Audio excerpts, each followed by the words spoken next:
Thanks everyone for scheduling this extra meeting today, given Mrs. Holmes' situation. We are using our SBAR team rounding tool to help organize our discussion today. Now, today's my day to chair. I've added in the chat box how we'll be turn taking a round of reporting today. Shauna, the respiratory therapist, is able to join us today to speak to Mrs. Holmes' respiratory status. We have regrets from Paul, but he has shared his nursing notes with us. Okay, sounds good. Thanks very much. So to recap, the situation is that Mrs. Holmes, she wants to be discharged from hospital. And as you know, since our last meeting, she has been progressing really well with her stroke rehabilitation. And then unfortunately tested positive for COVID-19 from a hospital unit outbreak. So the important thing is that she's really slowly recovering, right? But continues to really be unstable while walking, which is a concern. The background is she fell again yesterday while trying to walk to the washroom. We have been trying to manage her pain, but she still reports a lot of discomfort. Also, she's very tired since getting COVID, which is making her ongoing therapy quite challenging. Okay, the assessment is that there are still two issues that need to be addressed before she can go home. The first is her mobility. She needs to be supervised when she's walking, when she's climbing the stairs, and particularly when she's getting in and out of the bathroom or the shower.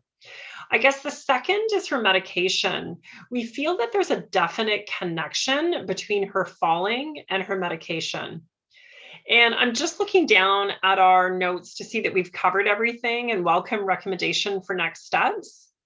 Oh, Shauna, I see that you've raised your hand. Yes, just to add my respiratory assessment, she is still recovering from COVID. So my concern is that she's still requiring oxygen with exertions. Arrangements are going to need to be made to provide home oxygen. This will require us to talk to a home healthcare company to rent the equipment. This is a lot for the client and her family to process and manage though. So I think a key recommendation is for our team to arrange a meeting so Mr. and Mrs. Holmes can discuss this with the team. How is 10 o'clock on Thursday? We can make plans together and then answer any of the questions then. Great, this all makes sense. I just want to pause here to make sure that everyone agrees and has a chance to speak to make sure we haven't missed anything.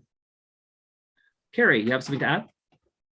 I also see from our last recommendation notes that we need to involve the primary physician, Sheila Mikati, and the team pharmacist in reviewing our meds. Tanya's away, but John is providing coverage. I'm in a video call with him next, so I can follow up with them. Okay, so that sounds great. So what I'll do is I'll let Sheila know that as a team we're recommending that she can go home, which is going to be amazing, no doubt, and that the issues that she presented with have been addressed. So what I'll do is I'll email the updates to all of you, let's say around Thursday by noon. How does that sound? Okay, perfect. I think that covers everything and with time to spare. Thanks, everyone.